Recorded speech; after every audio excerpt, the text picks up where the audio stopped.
they're collecting bicycle accident data. When they made that data open, some clever person said, duh, let me map that data on a map. Let's say exactly where those bicycle accidents happened.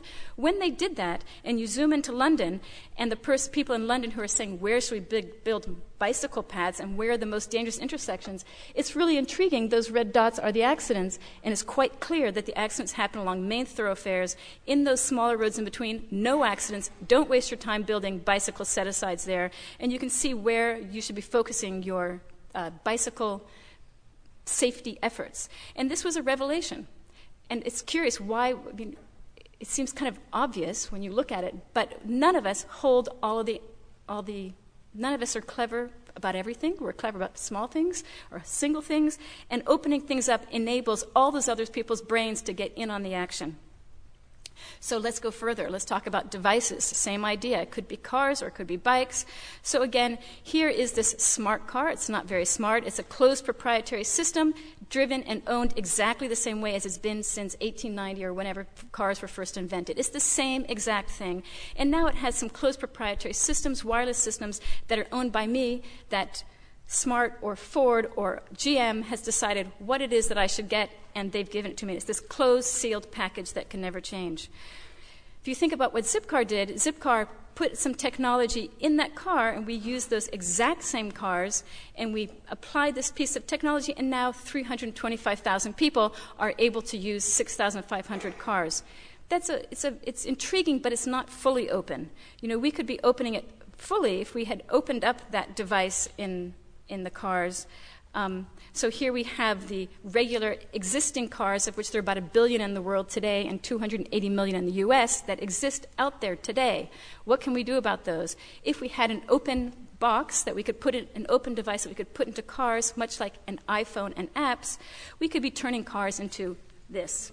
And so just think, that's the 280 million cars that exist today. We don't have to go buy a whole bunch of new cars with new concepts. We could be doing it in the cars that exist today if we started opening up platforms that enabled people to get in on the action.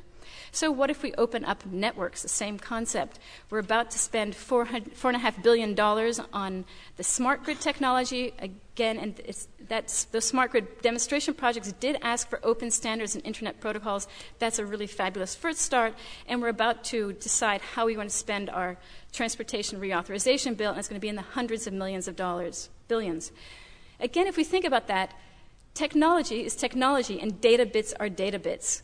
So it's all, if we think of these technology investments as not siloed investments that are single-purpose closed devices that are just doing their single-purpose networks or their single-purpose devices, it's all technology. Those data bits can be transporting, you know, did Robin turn on the light? Is she in her car? Did she pay her congestion charge?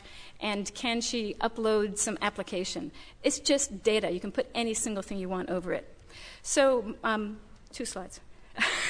So the other piece that I'm yearning to get at is we're going to be moving from a gas tax to a distance tax, and we're going to be putting devices in cars, as we already are with navigation systems and with transponders. If those navigation systems that people are putting in their cars, and if those transponders people are putting in their cars were not closed single-purpose devices, but were open devices, we could be creating a communications network that goes across the United States and is used in some multiplicity of ways. We have this path if we can just start opening things up. To this point of can you make money on it, we're just talking about the communication piece of local data. You still need the clever applications. You still need to buy the devices. You still need to have the networks that swap the network hardware.